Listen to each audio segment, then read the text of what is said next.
Hare Krishna. Hare Krishna. We can do better and louder than that. Hare Krishna. Hare Krishna. A very warm welcome to this evening's Namahatta program. Firstly, a very big thank you to Ravindra Swarup Prabhu and the amazing team. Let's give them a round of applause.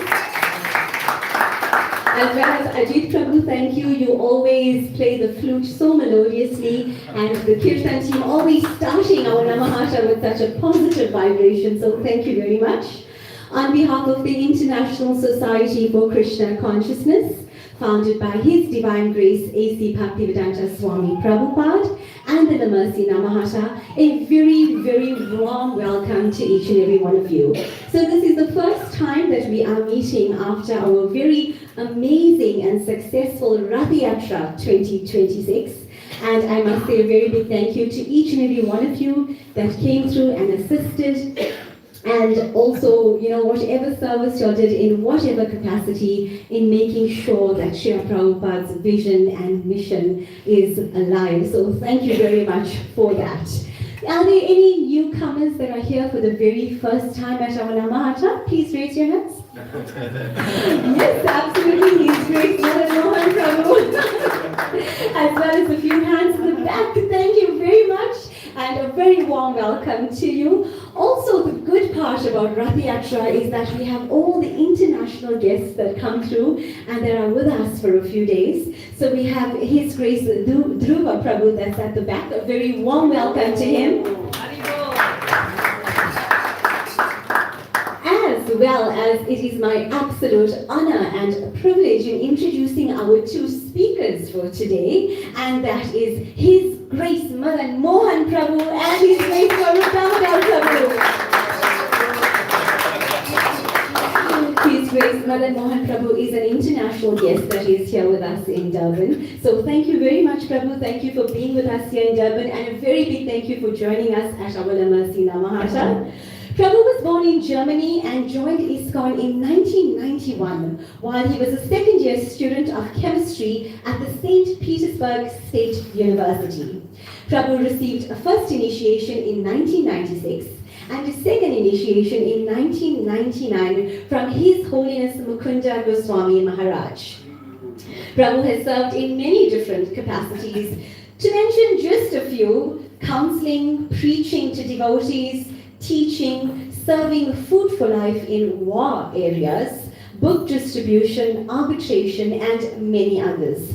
Prabhu is a current associate member of the Guru Services of the GBC, and Prabhu is based at the Sankirtan Brahmachari Ashram in Moscow, where he is inspiring many devotees in their devotional service. So we are truly very fortunate to have Prabhu's association today. And once again, we welcome His Grace Swarup Damodar Prabhu, and we always look forward to his wonderful association.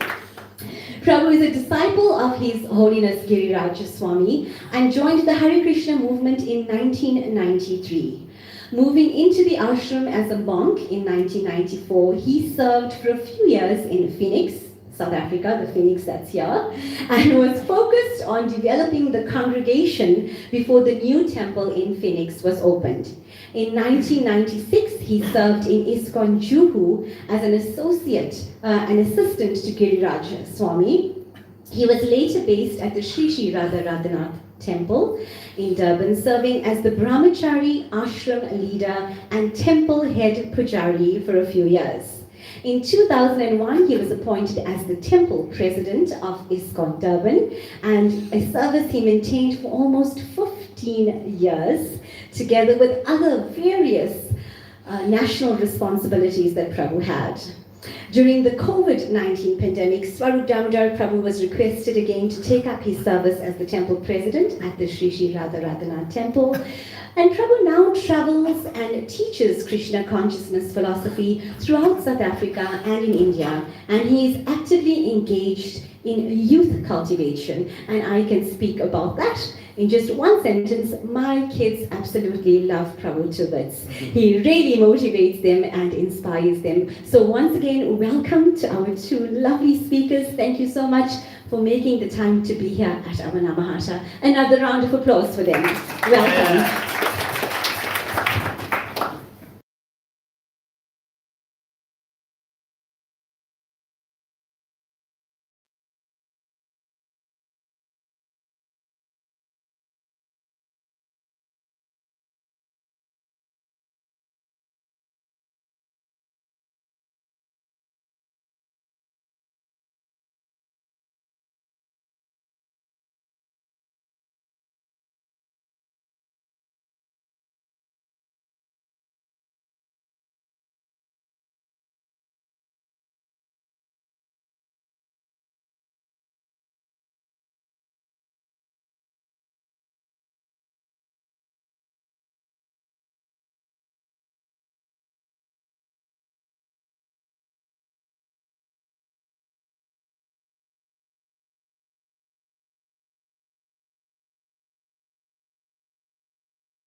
So it's so wonderful to be with you all again here at the Lamrasi Namahatta program. As we were driving in earlier, well, a few hours ago, I was explaining to His Grace Madan Mohan Prabhu how important Lamrasi is in the history of Srila Prabhupada's movement in South Africa. In a sense, one could say Lamrasi could be considered the birth site of Prabhupada's ISKCON in South Africa. So we're very fortunate to be gathered here at the place where Krishna consciousness took off in South Africa by the grace of Srila Prabhupada. He sent disciples here, especially Shuddhi Prabhu.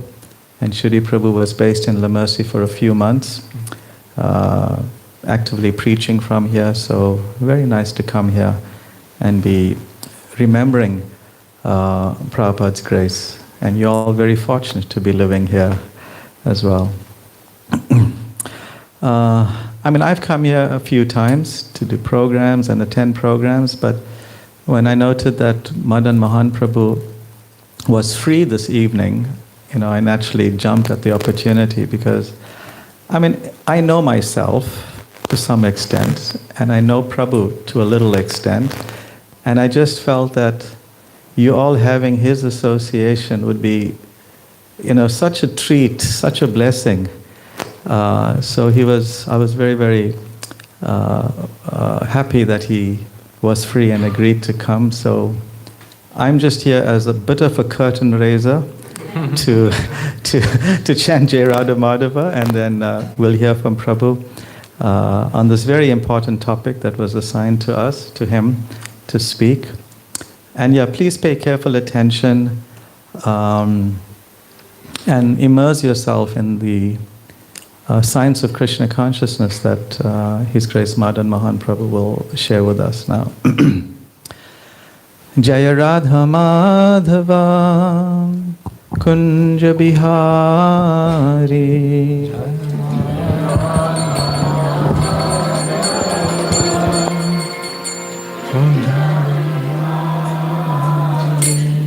Jaya Radha Madhava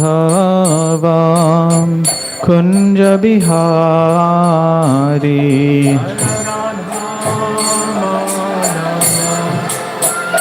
Kunja Bihari Gopi Jana Vallabha Girivardhari Gopi Jana Vallabha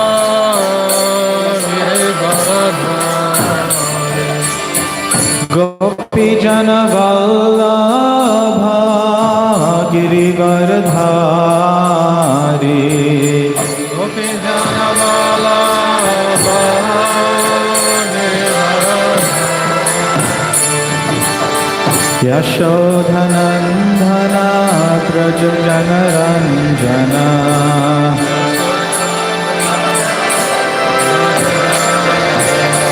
Yashodhanandana Praja Janaranjana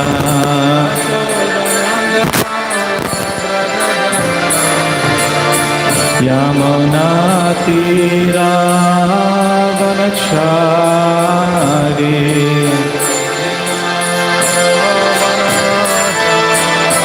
Yamuna Tira Vanachari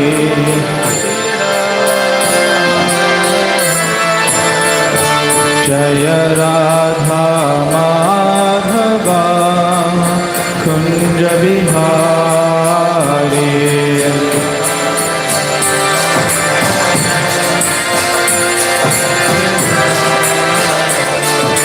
Gopi Jana Vallabha Girivardhari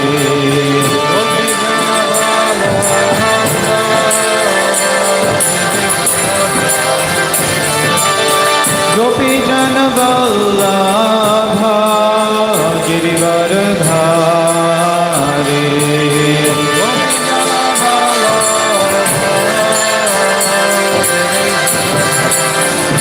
Gopi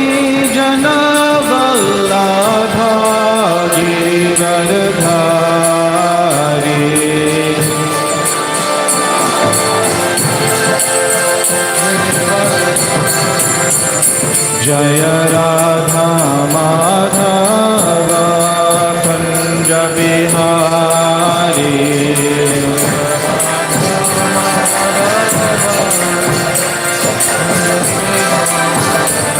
Jaya Radha Madhava Kunja Bihari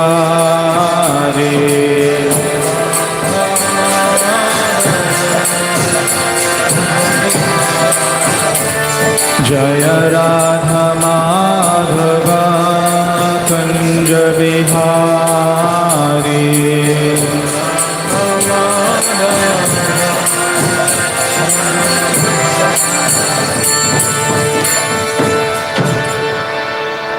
Jaya Vishnupad Paramahamsa Parivrajacharya Astottara Sata Sri Srimad A.C. Bhaktivedanta Swami Prabhupada Ki Ananta Koti Vaishnava Vrinda Ki Shri Shri Radha Radhanath Sriman Mahaprabhu Ki Shri Shri Jagannath Baladev Subhadra Maharani Ki Srila Prabhupada Ki. All glories to the assembled devotees. All glories to the assembled devotees. All glories to the assembled devotees. Gaur Premanande Hari Hari Bhava.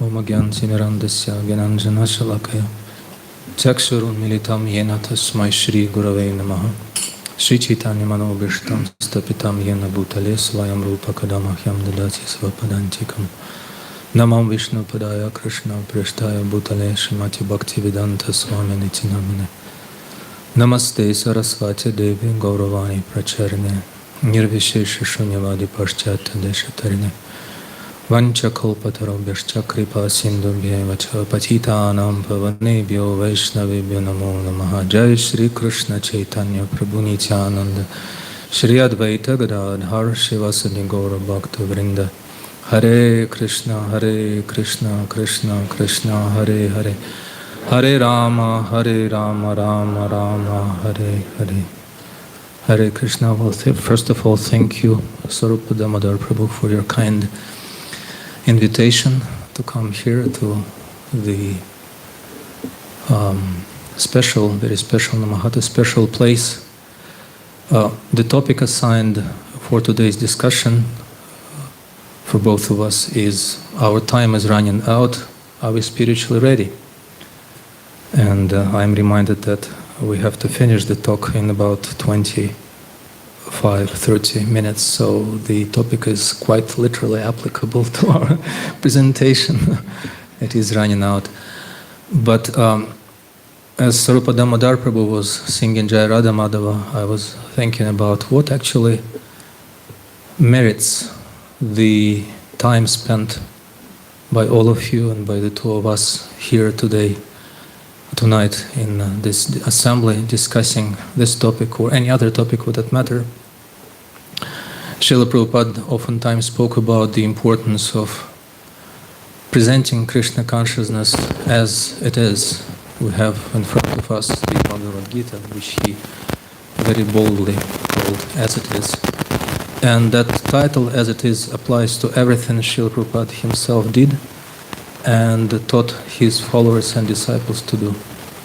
He explained to us that there is a very thin line between genuine Krishna consciousness, which he was not shy to call spiritual science. Science is something that can be verifiable, something that brings about predictable results, and something that changes the quality of our life in a very tangible and positive way. And on the one hand, and on the other hand, something that becomes just a retelling of fables, stories, mythology, common beliefs, mindless rituals, and kind of superstitious ideas we hold on to in our life. And there is a thin line that Srila Prabhupada oftentimes spoke about and warned his disciples against. In his words, in his mouth, the word professional, professional kirtan leader, professional worshipper of the deities, professional devotee in general was a prerogative nowadays, of course, the word professionalism is a sign or a mark of true accomplishment, a sign of quality, but not in Prabhupada's mouth.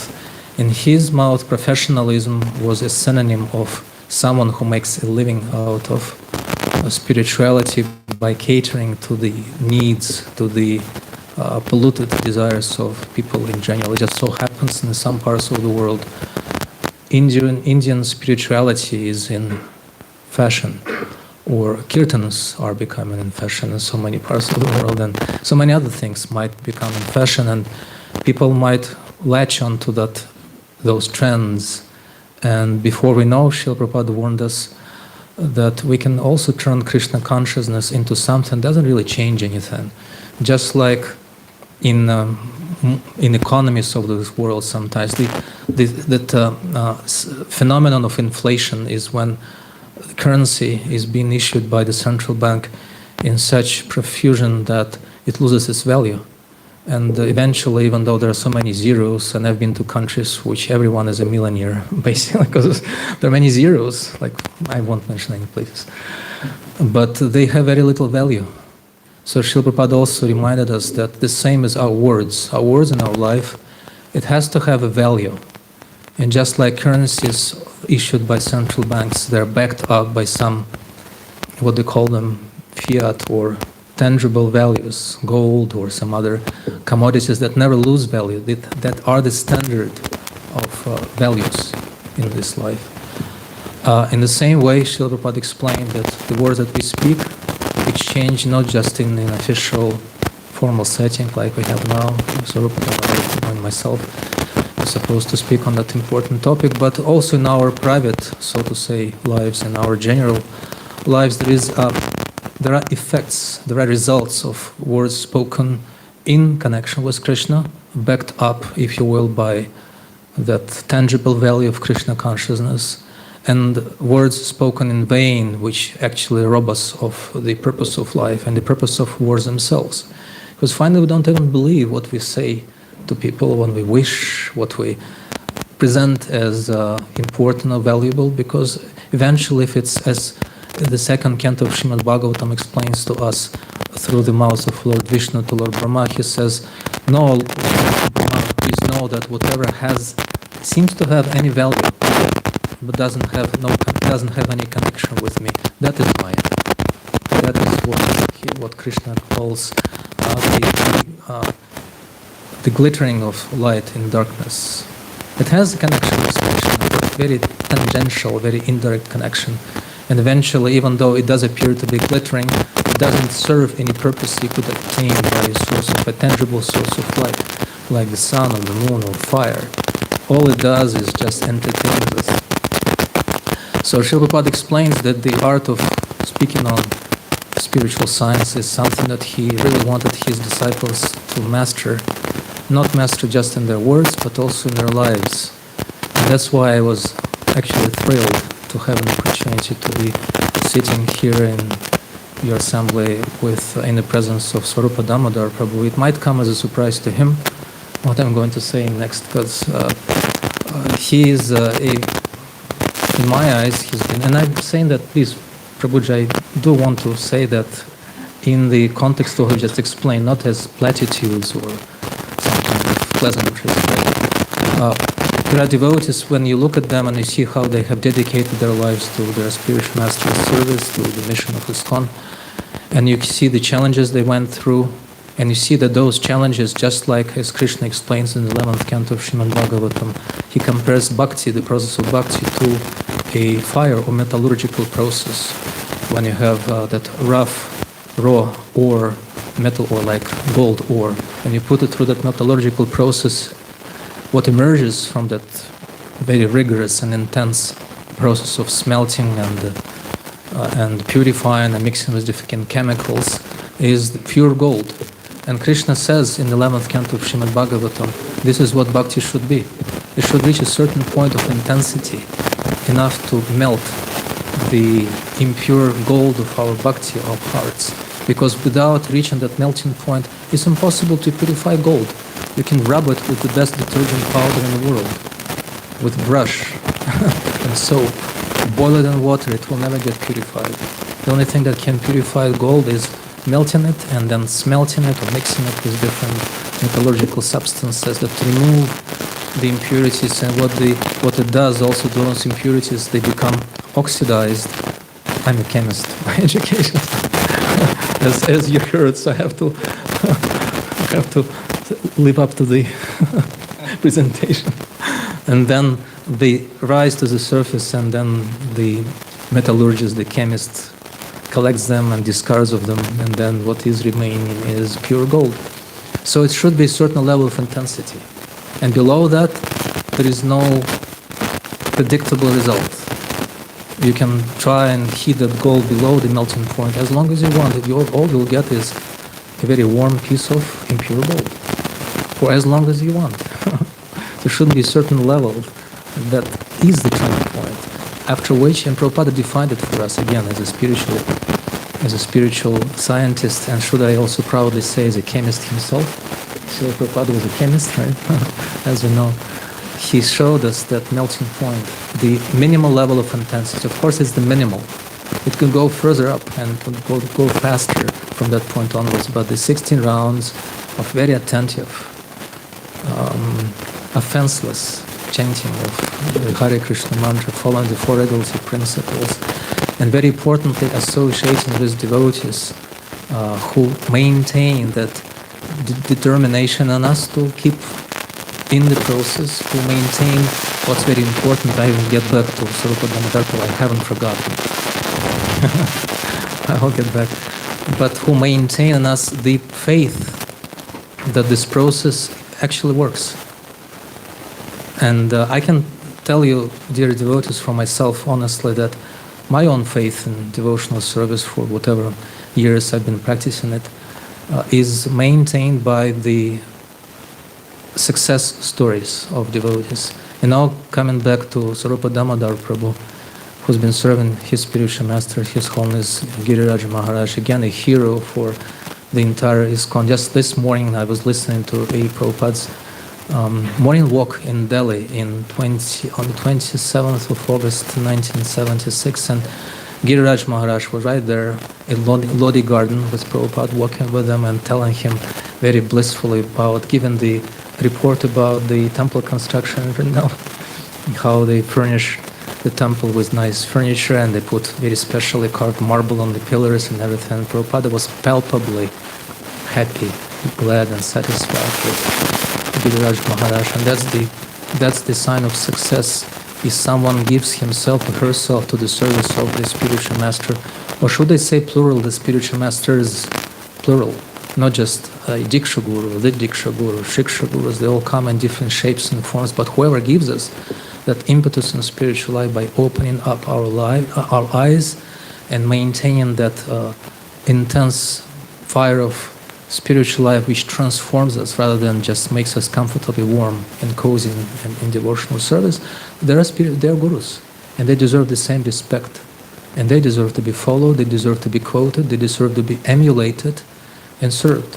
And when we serve such spiritual masters, what happens is that our theoretical knowledge, whatever we glean from the Bhagavad Gita or from Bhagavatam, from the lectures, all that information which there is no shortage of these days, turns into realization. Now we can live it. So when I first started visiting, attending the GBC meetings in Mayapur, I was very intrigued by the persona of Swarup Damodar Prabhu, because to me he saw somebody, how would I say that? I was trying to come up with proper words to describe Prabhuji, the feeling I got from being around him. We didn't interact much, even though I just saw him serving in different capacities. I think Prabhuji also served on the strategic planning team of the GBC. And now as he was singing, I came up actually with that definition I could pin to Swarup Damodar Prabhu. I remembered a statement by Bhaktisiddhanta Saraswati. Bhaktisiddhanta Saraswati Thakur said once, he said, I don't read books, I read the authors. What I do is I proofread people and I see what they fall short of expectations, of what they say themselves. I see through the hypocrisy and pretentiousness, and things like that. So I am a proofreader of men. I am the proofreader of the world. That's what he said. And I got that feeling from Swarup Damodar Prabhu. I thought when I first, or for the very first times when I saw him, I thought, oh, you've got to watch out. If you are somewhere around him, he'll see through all that veneer of whatever you want to put on the show. And I think it's very helpful and very healthy to have such devotees in our lives. Somebody who do not just settle for platitudes and pleasantries, those who actually help us, could hold up a mirror, if you will, to our face, or could be just their own, by their own presence, they could be the standard that we can measure ourselves against and see where we fall short of responsibilities, of expectations, of the presentations of our, or external projections of our personalities in devotional service. They might not even know that. They might not even know that we are measuring ourselves up against them. But that's this important service that they do, and we always have to find such devotees in our lives. Those who remind us of what the actual goal is. Otherwise, I don't have any hope. I will just, again, fall into that comfortable, what's the word, comfort zone, thinking myself to be already a devotee, already a, whatever was presented about me, a preacher and teacher and this and that. All these are also important. We don't want to demystify them too much, because then people won't have anything to look up to. But then within the hearts of our hearts, we have to have someone who we can hold on to. And I know that in Swarup Damodar Prabhu's, again, in his life, there are such personalities. And recently we had a very nice discussion, and he shared with me his appreciation of some of the great devotees in our movement who he looked up to and saw as beacons of success in spiritual life. And now going back to His Holiness Giriraj Maharaj, once I was fortunate to listen to his class. And in his class, he surprisingly shared with us, it was a large audience, I think it was in Ukraine, and he shared with us what he saw as pillars of his faith in Krishna consciousness. And it's something very unusual to hear from a devotee who is supposed to be the pillar himself. Right? But then it turns out that they also have pillars that they stand upon.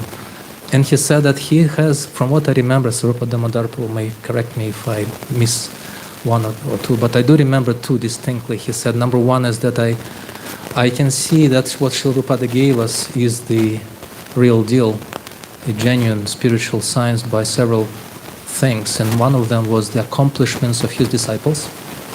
And the particular example he quoted was the example of his godbrother, Srila Gopal Krishna Goswami Maharaj. Just a couple of hours ago at Naveen Prabhu's house, we were remembering how just in one city of Delhi alone, Srila Gopal Krishna Maharaj managed to construct how many?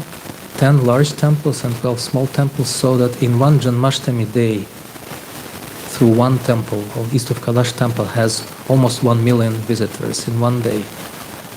And that's just one of the 12 temples.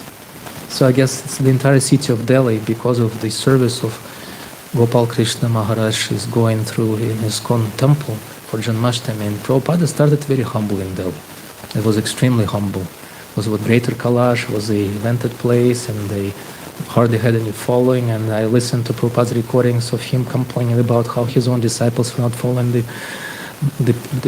principles strictly.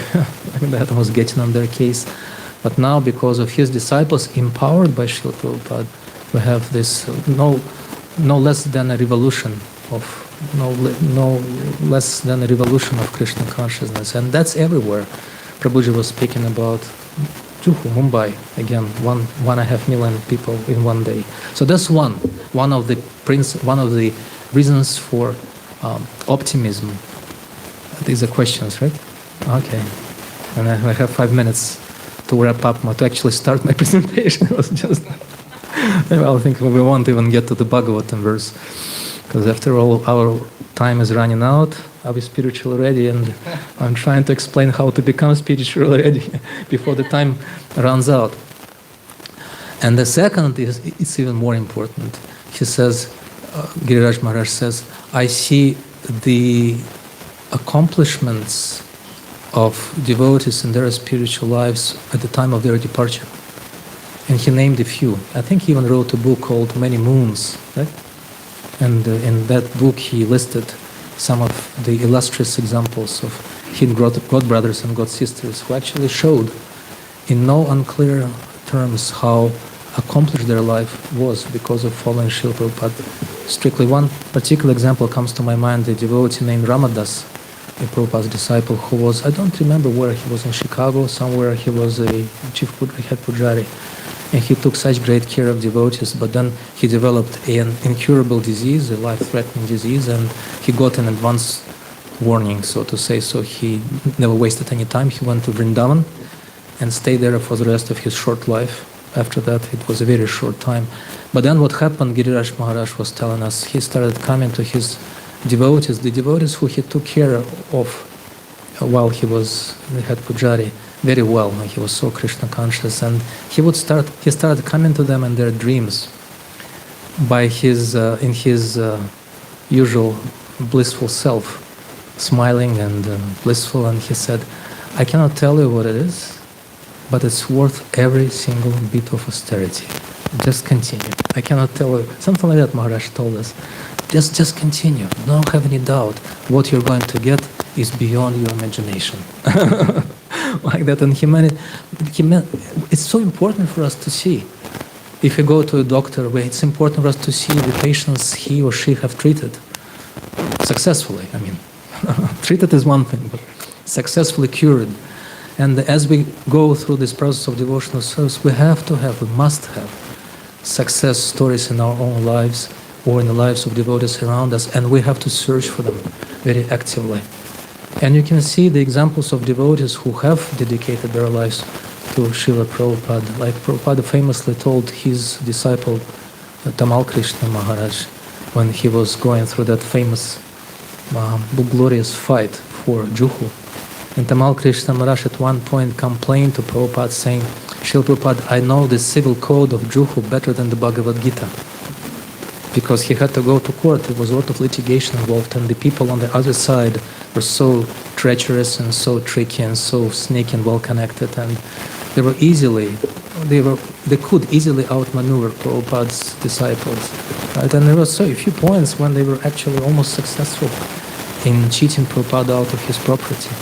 And Prabhupada told Tamal Krishna, there's one thing that he oftentimes quoted, he said, just give me this one life, and I'll take care of the rest. One life. And that's what Krishna says in the 11th canto of Srimad Bhagavatam when he explains to Uddhava the science of Krishna consciousness. He kind of incredulously muses out loud. He says, I don't know how they do it, my devotees.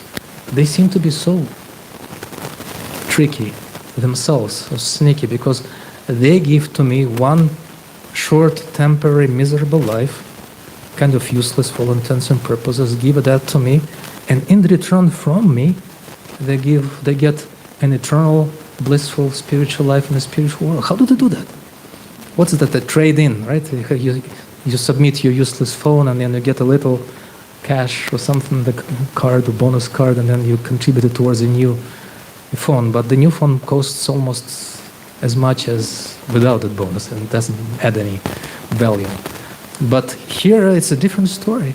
They give me my one useless, miserable material life, temporary life, and in exchange for that useless thing, they get eternal spiritual life, blissful life in the spiritual world. How does it work? Krishna says. And we know how it works. So I'm going to, first of all, thank Swarup Damodar Prabhu for the opportunity to be next to him. You can see that just by sitting next to him, somehow I get those. Those are not my words. Somehow I wasn't going to speak about it. It was just Prabhuji's presence. In his presence, somehow even someone like myself can speak meaningful words.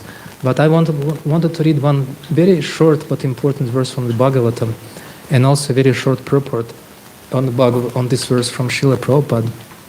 I deliberately didn't tell Swarup Damodar Prabhu what this verse was on the way, because I knew he didn't need it. But also when you are confronted with a verse you have to speak on somehow without prior preparation, then the natural, the actual nectar comes. Right? You know that, right? Sometimes.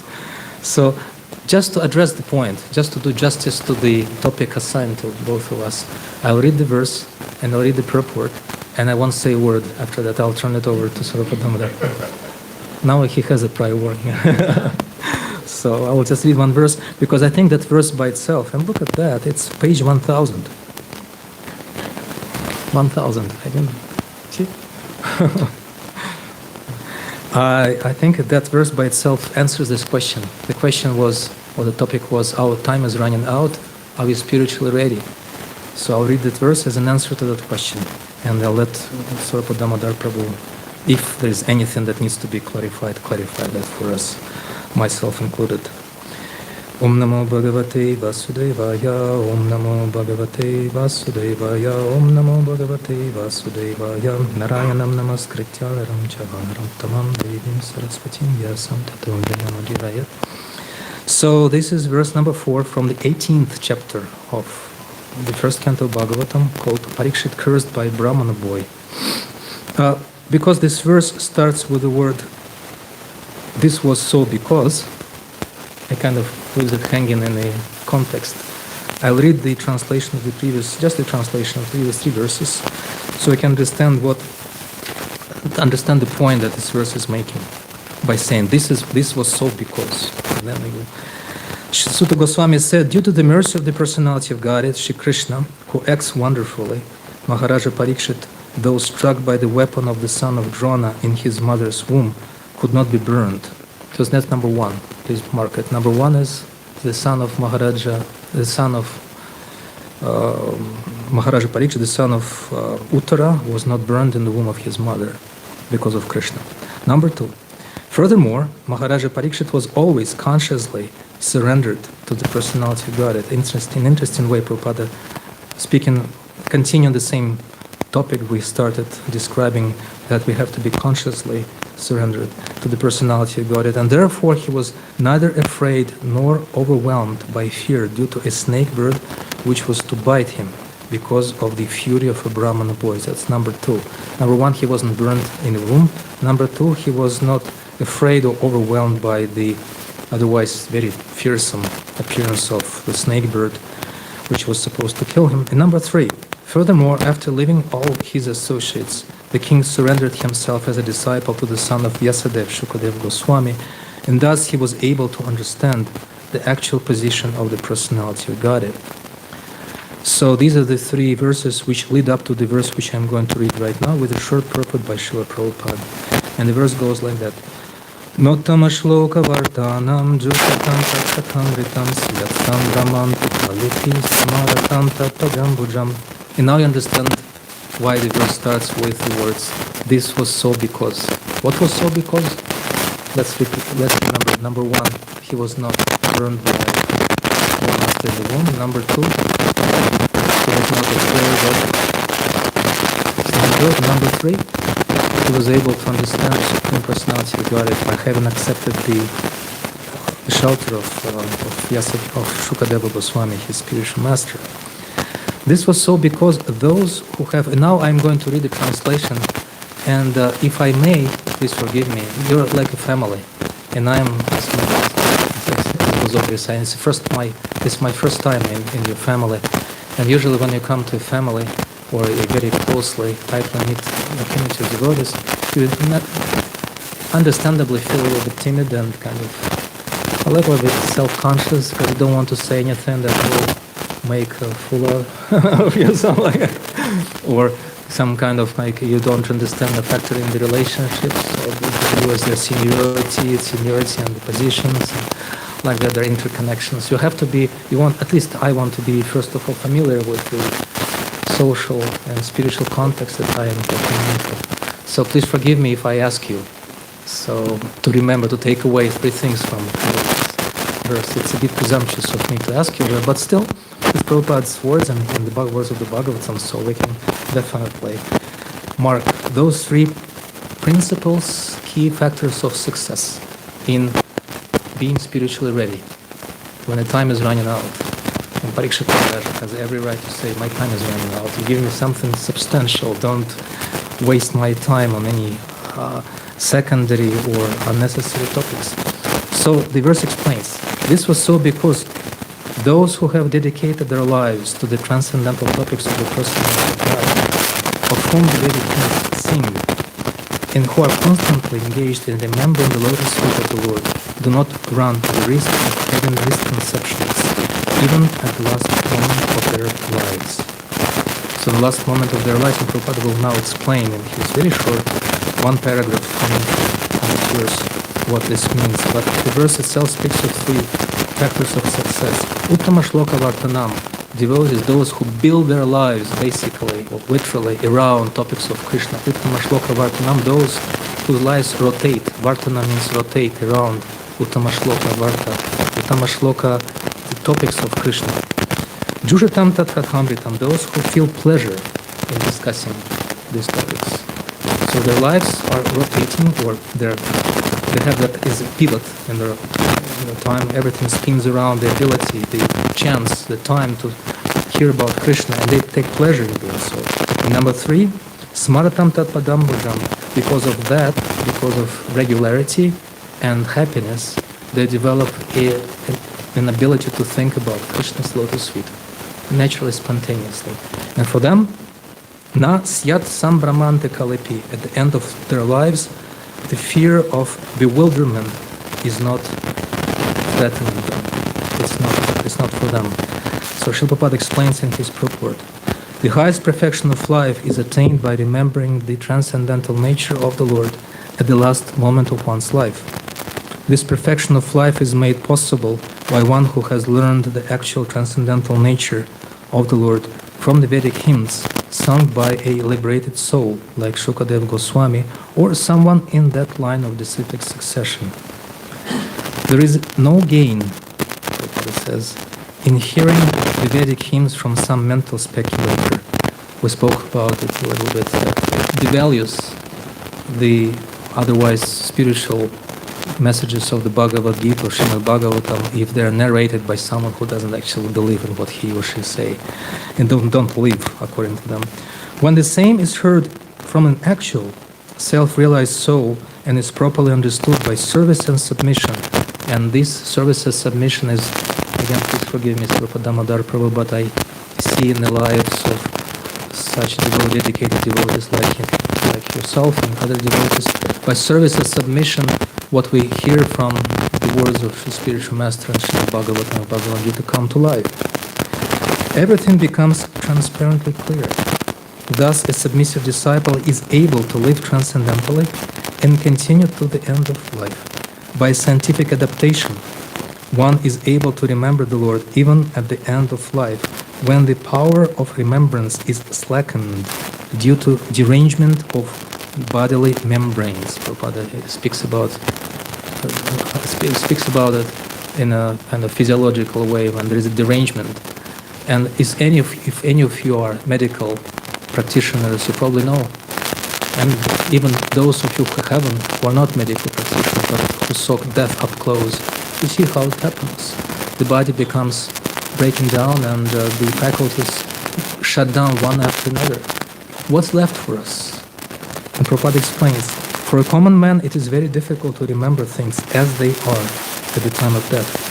But by the grace of the Lord and His bona fide devotees, the spiritual masters, plural, one can get the opportunity without difficulty. And it was done in the case of Maharaja Parikshit.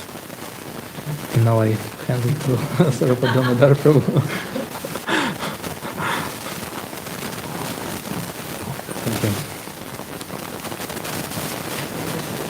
No, I already said so much. Because one of the reasons why I also look forward to hearing from Swarup Damodar Prabhu is because just a few days ago he gave a class in Sri Radha Radhanath temple and he spoke about it. He spoke about how if a devotee follows the principles of devotional service properly, then he doesn't run the risk of forgetting Krishna at the end of life. And there was a question after the class whether we'll be able to make it in one lifetime. And I felt very inspired by Prabhuji's answer, so I just hope that this purport and the verse might prompt him to continue along the same inspiring line. Hare Krishna. Om Jnanatirmirandasya Jnananjana Shalakaya Chakshuranmilitam Jaina Tasmai Shri Gurave Namaha Vanchakalpatarubhyascha Kripa Sindhubhya Vicha Patitanam Pavanebhyo Vaishnavebhyo Namo Namaha.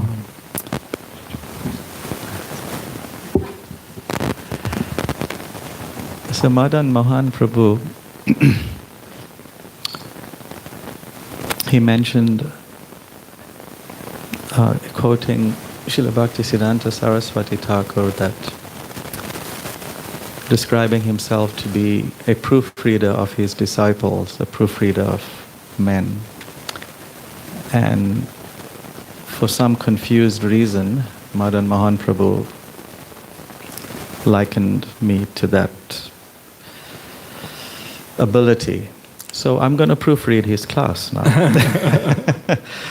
And quite frankly, for the most part, I would say 90% of it, he was really spot on in the philosophy of Krishna consciousness. But I think when we visited Naveen Prabhu's house a couple of hours ago, the coconut water drink that he had may have been spiked. And so he did mess up some parts of the class, especially when he's trying to relate Krishna consciousness and the approach to Krishna consciousness and the efficacy of dedicated, consistent, sincere and humble, guided practice. The result that approach yields, and likening that to me, I do feel was somewhat erroneous.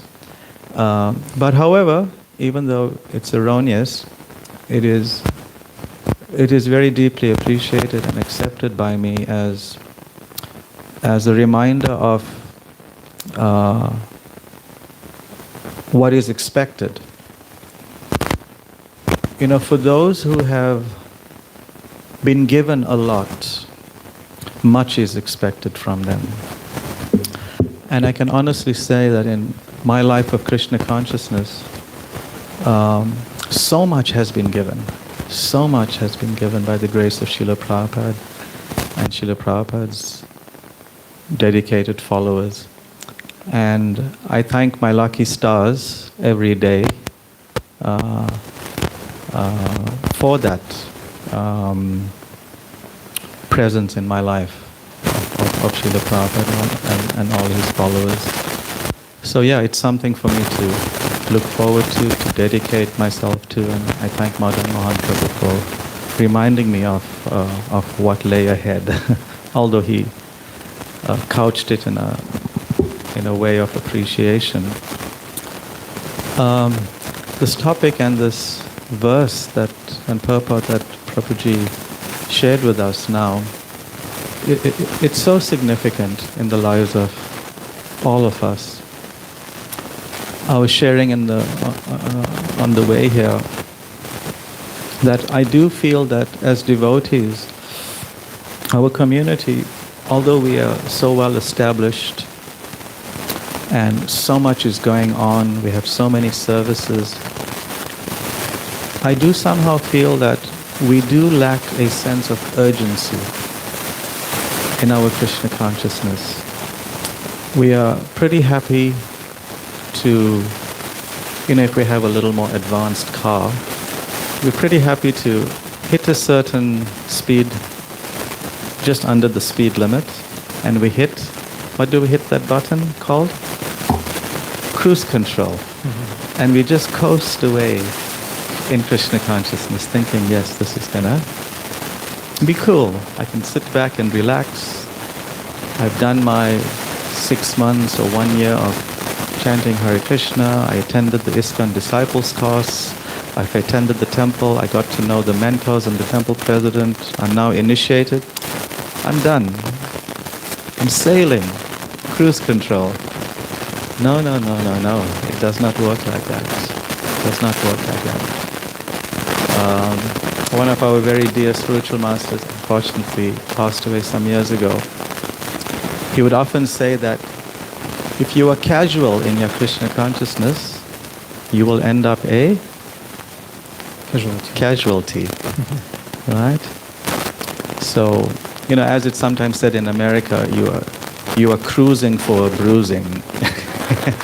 So if you are happy to be on cruise control, something's going to happen. We're going to get some reversal. So yes, the sense of urgency needs to be appreciated by us. Really deeply needs to be appreciated by us. Because time is passing. And imperceptibly so, we can experience the effects of time. How many of you remember COVID? 2020, March, we were in lockdown, we were socially isolating, social distancing, we weren't gathering. And for maybe a year or so, a year and a half, we weren't interacting, we weren't seeing each other, in person. And then suddenly we get together and you look at someone, oh, this person has grown old. Or you look at a little child, like a 2-year-old child, and they've doubled in size in the 1.5 years that you haven't seen them. So people have aged, and people are looking at us. We don't realize and say, oh, you've also aged a lot. So we don't realize it. What has happened? Because time works like this. It's so imperceptible. It's so insidious that you don't realize what's happening. And you just continuously live in an oblivion. Not understanding how the time factor is slowly and methodically and systematically eroding everything around us, eroding us. If it can destroy worlds, the famous Robert Oppenheimer, quoting the Bhagavad Gita, what did he say? Time I am the destroyer of worlds. So even he understood the potency of time, but sometimes as devotees we forget the power of time. Because we are so confounded, so illusioned, so bewildered by the effects and the dictates of time in this world. There are many ways from which to view time, different types of time that we experience every day, every year, every decade of our lives, throughout our lives. One is, of course, the clock time, right? I'm sure some of you, as I started speaking, and you'll know my tendency is to speak for long, and you're thinking, shoo, what time is Prasad going to be? So you're looking at the clock, and it's like you're thinking now, well, let's figure this out. And our day runs by the clock, right? We have to wake up at a certain time, we've got to be at work at a certain time, we clock in and clock out, pick up the children from school at a certain time, there's deadlines, all run by the clock, the hands of the clock. Or some of you may remember, what was it? The sands of the hourglass. Remember? Some of you are giggling. Why are you remembering that statement? The famous, what was it? The famous days of our lives. Yes, the sands of the hourglass. Anyway, right, so we function according to the clock time. Then we have biological time. Right? Biological time. What time we are able to go to sleep, what time we get up, what time we eat, what time we evacuate. So many things are there that are running along that type of cycle. Right? So biological time. Then you get psychological time. Heard of psychological time? How we function by it? I'm sure you all heard. When you're having a really good time, what does time seem like? It just goes. Time flies when you're having fun. Or when you're not having a good time, like listening to me, gosh, when is he going to stop? It's taking so long, right? Mm-hmm. So psychologically we adjust ourselves and we experience time differently. Then you get societal time. Societal. Time according to society, trends, fashions, the moods and the natures of how different fashions and trends are developing. Like maybe now, I'm not sure really now, but okay, let's maybe talk about when I was a teenager entering university.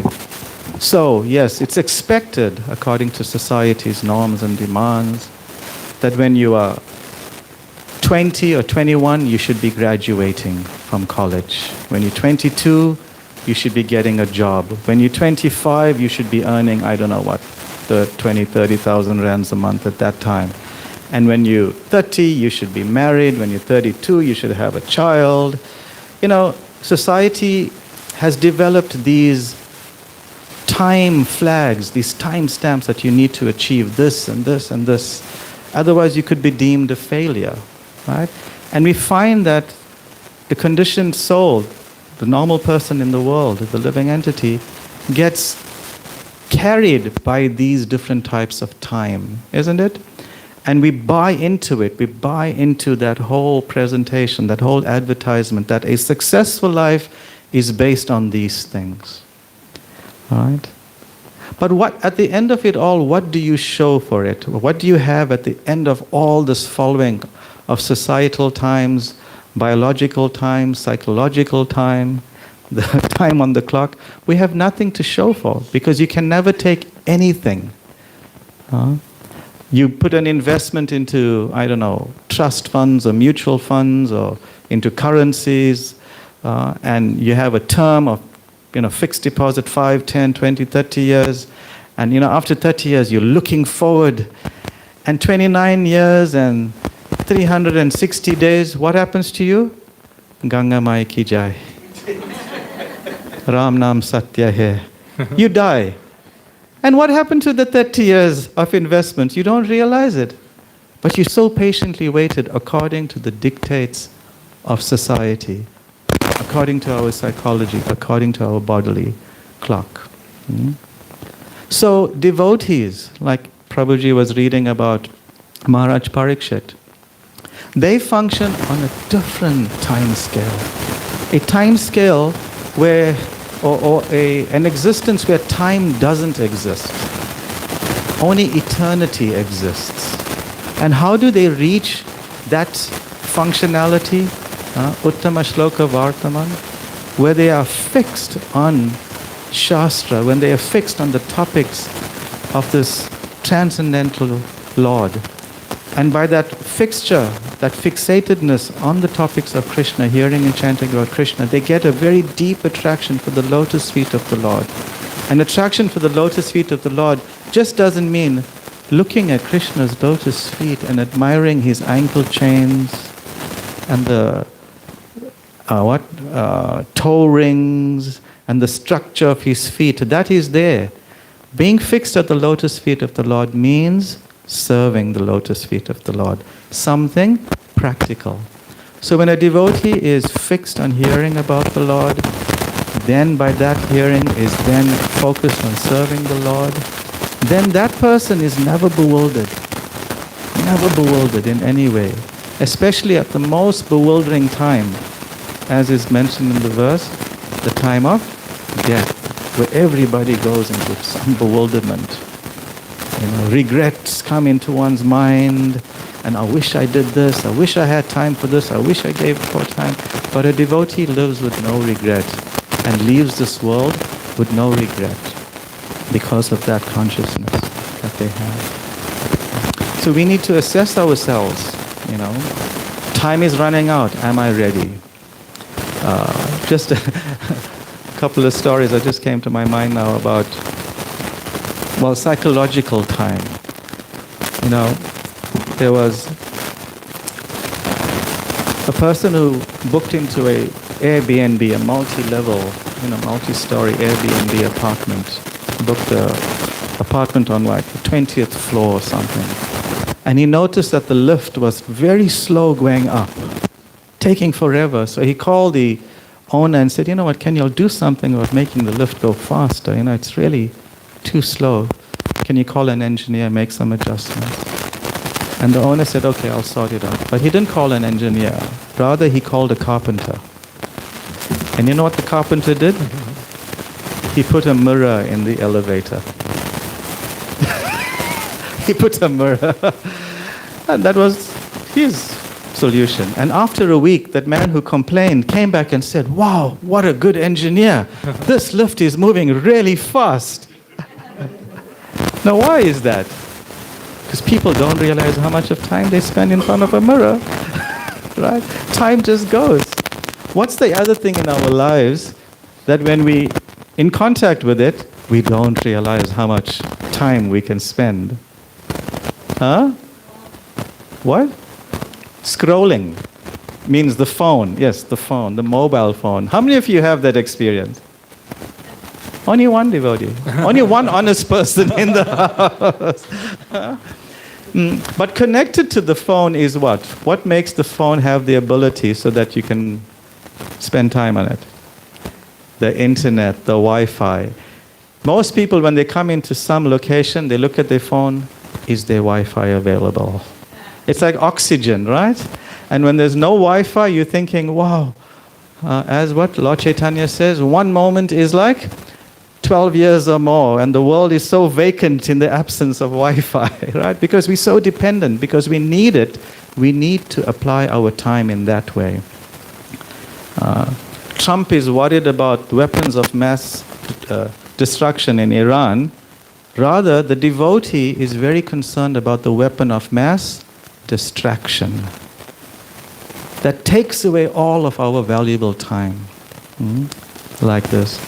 So yeah, this topic of utilizing time in the most profitable way is very, very important. We need to look around us and see all the very amazingly, strategically, intelligently engineered distractions that are all around us.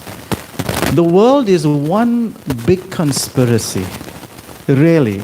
It's designed by agents of Kali, agents of this age, simply to deviate our mind away from what is important. But devotees like Parikshit Maharaj, and now I'm going to very factually include devotees like Madan Mohan Prabhu. You know, they are revolutionists, they are revolutionaries. Srila Prabhupada was a revolutionary. Lord Chaitanya was a revolutionary. Tadvag Visargo Janataga Viplavo. This Bhagavatam that Lord Chaitanya came to present by his own behavior, by his own personal life, is meant to create a revolution, a Viplavo in the jana, in the misdirected civilization of this age. But it requires revolutionaries to stand up against this tide of time wasting. Because the whole world is wasting time. Because if at the end of our time, our life, if there's nothing to show for it, if you can't take anything with you, what has your life been? Shrama eva hi kevalam. Dharma swanustita pumsang vishvakshena katashuya. That all the dharmas, all the occupations you would have performed according to your position, if it hasn't developed a rati, an attraction for the topics of Krishna, then shrama, it's simply useless labor. So we need revolutionaries that will stand up and say, no, society, you telling me at the age of 20 I need to graduate? No, I'm going to be Madan Mohan. I'm not going to graduate. I'm going to move into the ashram. I'm going to stand against this tide. Okay, he graduated. Oops. But he didn't go and work. I hope he didn't work. He didn't work. So, it's a revolutionary. This is I mean, how many parents today, oh my son, you've got a chemical or chemistry degree and you're not going to work? This is terrible. Would you allow your son to do that? Would you allow your son or daughter to be a revolutionary? This is a challenge to some parents here, right? Can have both. Just like one elderly man came to the temple many years ago, and because his son wanted to move into the temple, about a 21-year-old son, finishing up university. It was something similar to my life in a little sense, not the full story. This elderly man came with his son who wants to join the temple, and he was complaining to the ashram leader, Prabhuji, this boy, he wants to join the temple. But he shouldn't join. Prabhuji asked, well, why do you think he shouldn't join? No, he needs to live a normal life.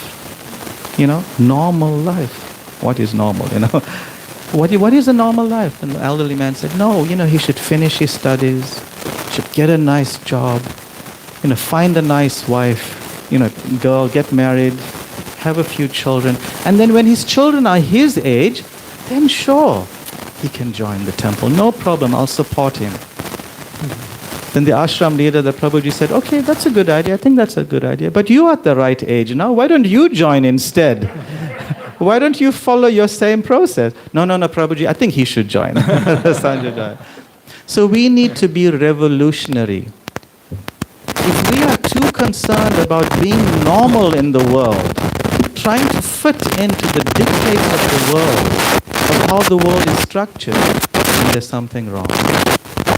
But if we are looking out of place because we are standing strong against the tide of Kali, this time-wasting tide of Kali, not giving our time to Krishna consciousness, but using it uselessly in so many other places. If we are standing strong against that tide and we are looking out of place, then we are doing something right. So devotees, we need to have this confidence. And what is the result of that confidence? Is what was read in the verse in Prabhupada today. Because I know I've been with a few people, quite a few people. Well, one in particular who wasn't a practitioner of Krishna consciousness, but the rest who were devotees. And I've seen the deep bewilderment at the time of death, especially in that one person who was practicing. Such deep confusion, fear, bewilderment, anxiety. But with devotees, oh my word. It's like, bring it on. That's how they moved. Bring it on already. I'm so happy for this transition. I'm tired of this body. I don't want it anymore. I want a better situation. But to get that conviction requires Uttama Shloka Vartana, to be focused on the topics of Krishna, who is glorified by the most choice verses, Uttama Shloka. So let us take this urgency away. Please, take away these controls from my life. Always think of how I can accelerate more and more and more. We just came out of this huge, amazingly successful, mega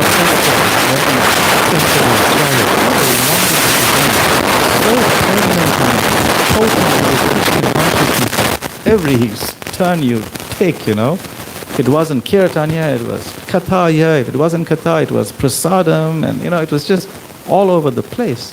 The deities, the devotees were so wonderful.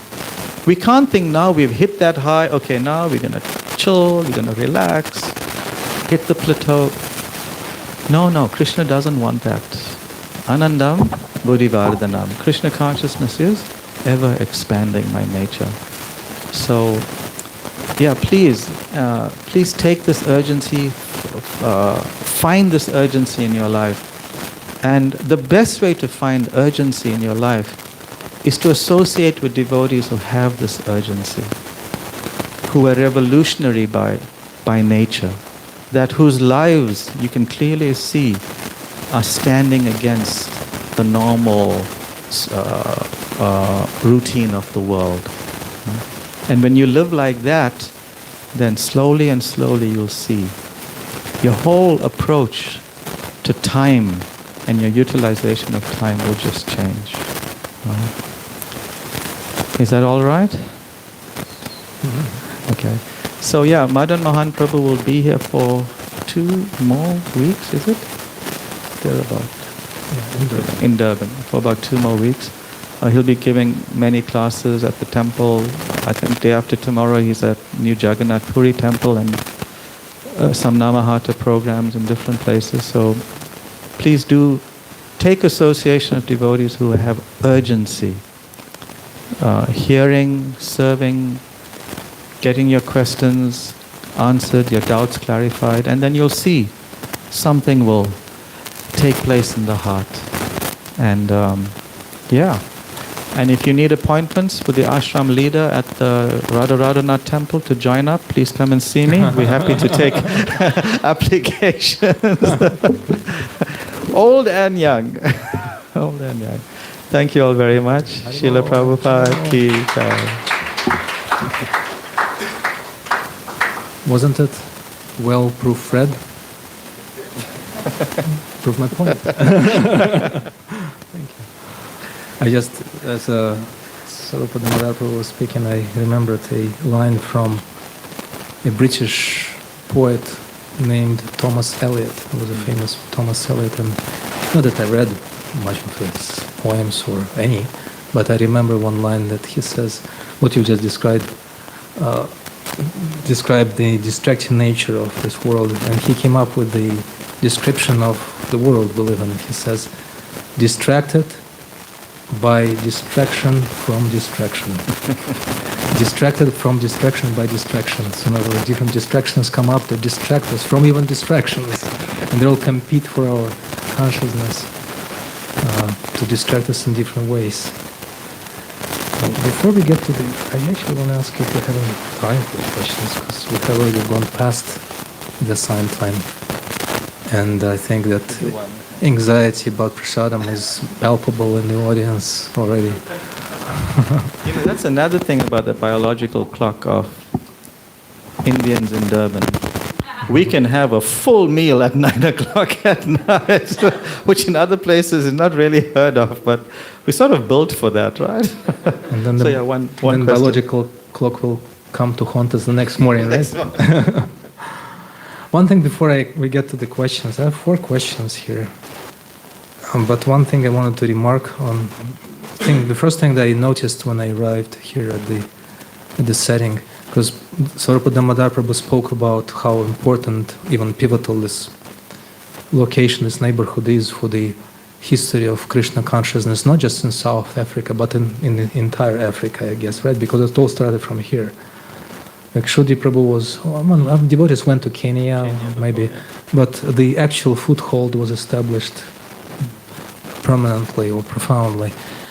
And what I noticed was tulisis growing everywhere. And it might not, I don't know if you notice, I did notice they were growing literally everywhere. They were sprouting through the cracks between bricks and the pavement. And I remember that I had seen such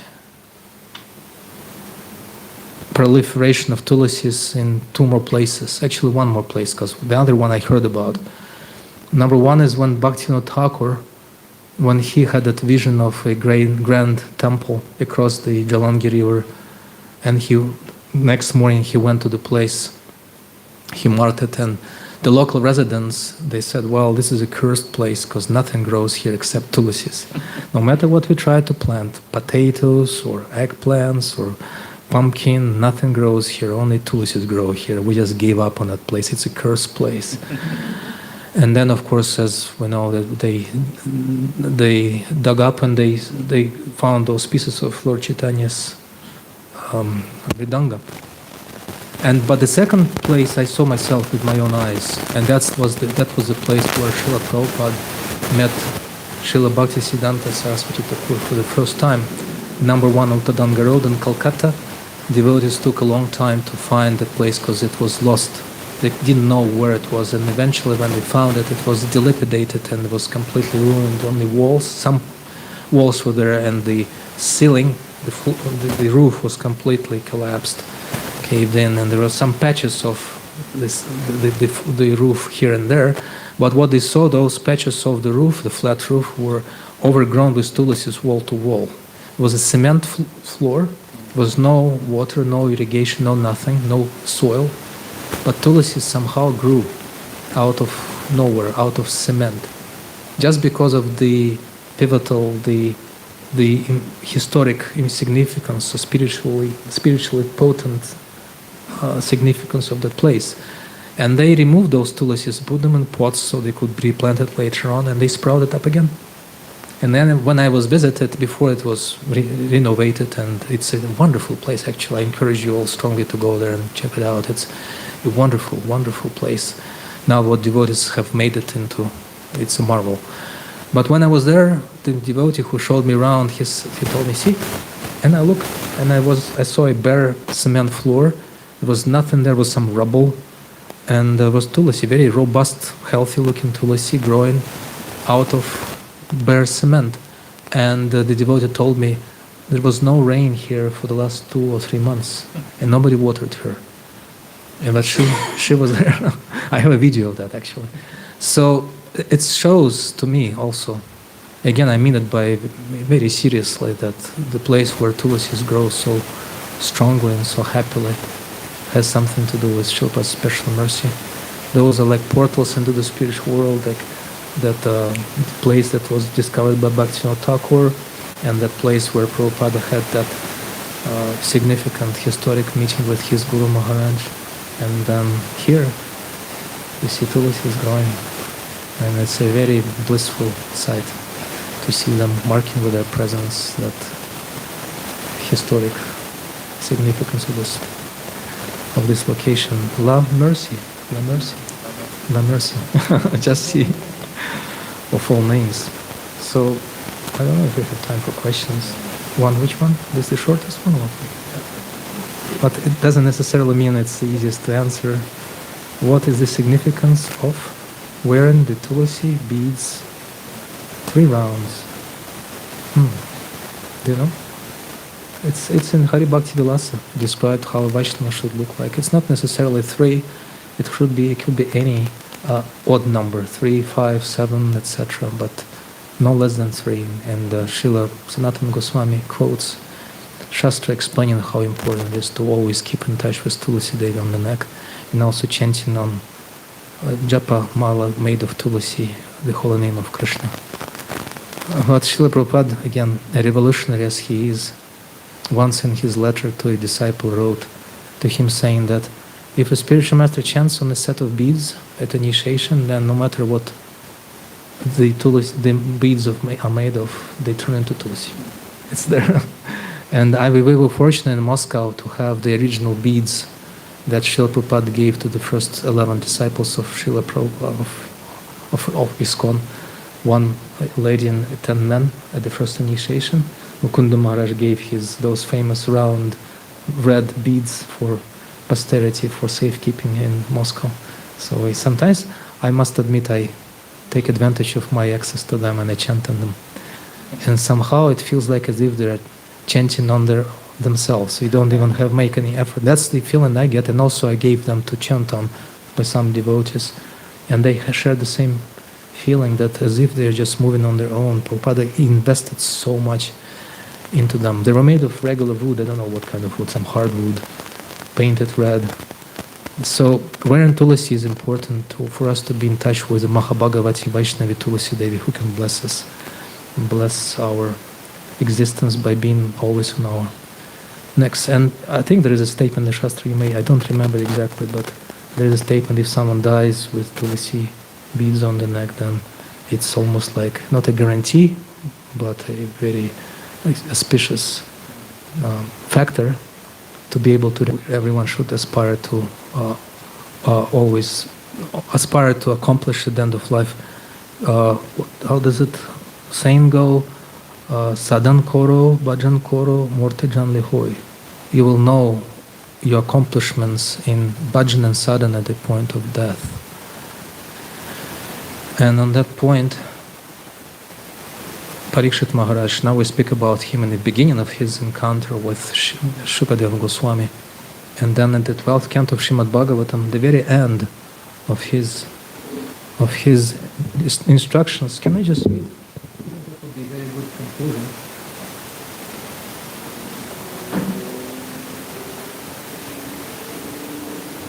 Okay, it's in my pocket. Shukadeva Goswami gives the final instructions to Parikshit Maharaj. And he tells him the 3 last instructions, then he will leave him to Takshaka. Therefore, king, endeavor with all your might to fix the Supreme Lord Keshava within your heart. Maintain this concentration upon the Lord, and at the time of death you will certainly attain the supreme destination. And now you could always almost picture Parikshit Maharaj asking incredulously, but how can I do that? Because we know that the body becomes disrupted in its basic functions. And the next verse 50 answers that doubt. He says, my dear king, the personality of Godhead is the ultimate controller. He is the Supreme Soul and the Supreme Shelter of all beings when meditated upon by those about to die, just for the effort, for the cost of effort. Just because you're making an effort to remember Him, He reveals to them their own eternal spiritual identity. Okay, and how do I do it practically? And then the next verse, the most famous one of the most famous verses in the entire Bhagavatam, he says, Kaler dosha nidhirajan asti hyeko mahat guna. Kirtanadeva Krishnasya Mukta Sangha Param Rajat. My dear King, although Kali Yuga is an ocean of faults, Swarup Damodar Prabhu has just explained that, there is still one good quality about this age. Simply by chanting the Hare Krishna Maha Mantra, one can become free from material bondage and be promoted to the transcendental kingdom. And the Jiva Goswami explains that if someone manages to hear or chant the Hare Krishna mantra at the time of death, that by itself shows that he or she have already eradicated all offenses, have gotten rid of all faults in their spiritual lives, and have attained all perfection and blessings by that simple process alone. So that's what we could take away from tonight's discussion. Chant and surround yourself by chanting, or those who chant, like our dear Ravindra Swarup Prabhu. We ended with what we started with. This Prabhu. Thank you very much.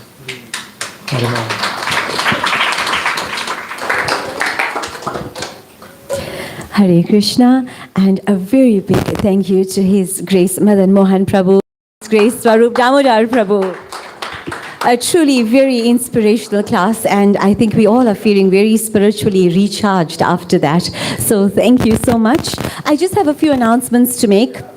So this Sunday, our Namahatta is cooking at the Sri Sri Radha Radhanath Temple for the Sunday Love Feast program. So a humble request for each and every one of you to please join us. We will be meeting at the Sri Sri Radha Radhanath Temple at 8 o'clock to start cooking for the Sunday Love Feast program. And tomorrow at 12 o'clock, everyone's meeting here to assist with the cleaning of the vegetables. So if you are available, we would love for you to join us in preparation for our Sunday Love Feast program. And also our tent campaign, I know I have announced this before, 17th and 18th of July. We're absolutely looking forward to that. We have big plans for the tent campaign, and all of that only possible with y'all's love and support. So please make sure that you're available for that. As well, y'all are here to assist with all the planning. So yes, our Namahatta always has birthdays that we celebrate. And we have... with so many birthdays, we now have a request that if you do want to celebrate your birthday, you can make a personal request to Madhurya Mataji, and she will lovingly arrange for that. And this evening, we have the birthday of a sweet, beautiful, bubbly bundle of joy that's part of our Lamasi Namahatta family. Kusumita Mataji and Nara Narendra Prabhu have a beautiful granddaughter that's just turned 1 year old. And I would love to call Kusumita Mataji's two daughters, Mayuri and Ria, forward with Mihira. Is that the name? Mihita.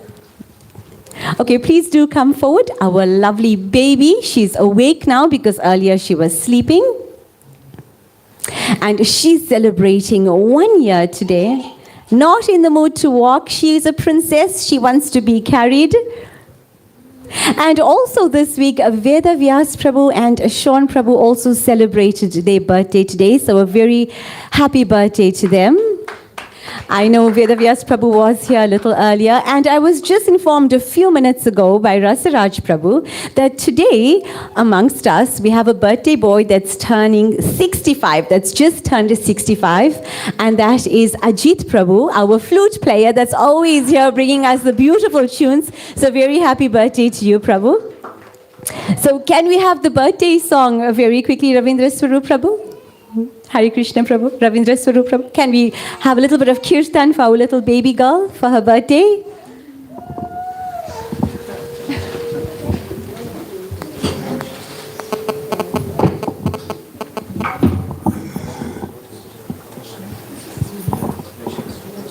So today's lovely, beautiful cake was lovingly sponsored by Kusumita Mataji and the family. So a very big thank you. The cake is looking absolutely stunning. So dear devotees, let's chant for America.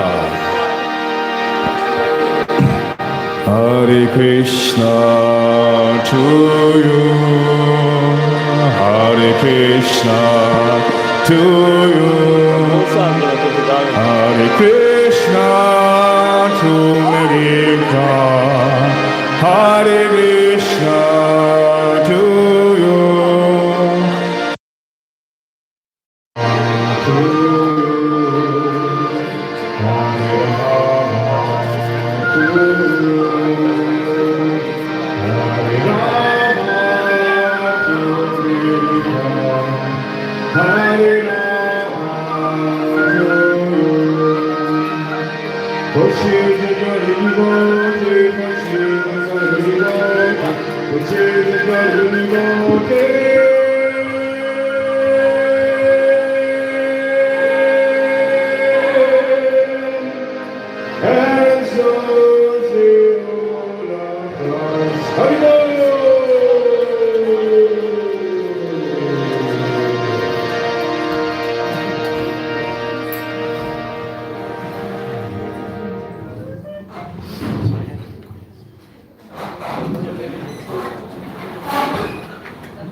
So once again, a very happy birthday to baby Mihika, an absolute angel, an absolute bundle of joy in our Namahatta.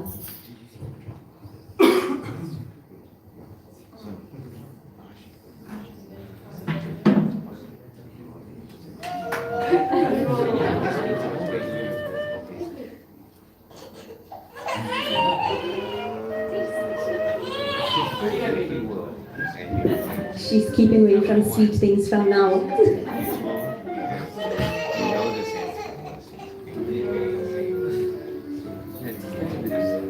That's okay, sweetheart. You'll have the birthday cake later, okay?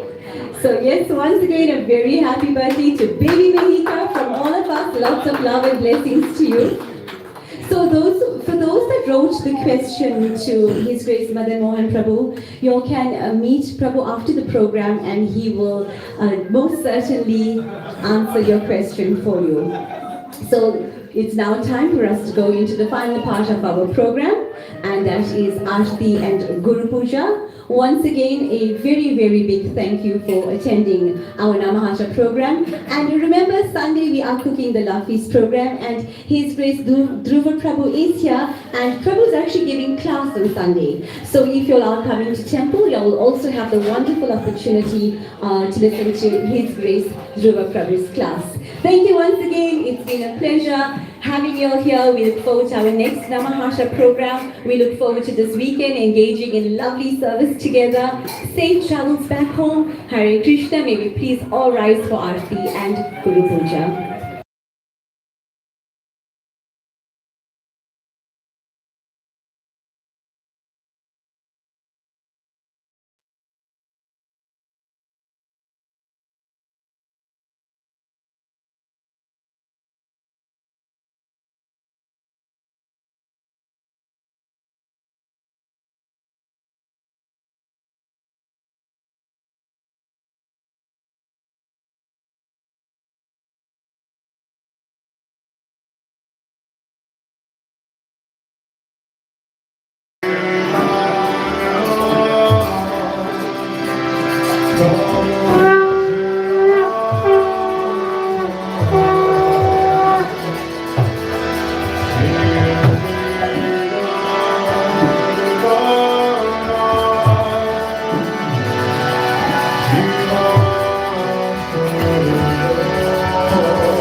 Thank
you.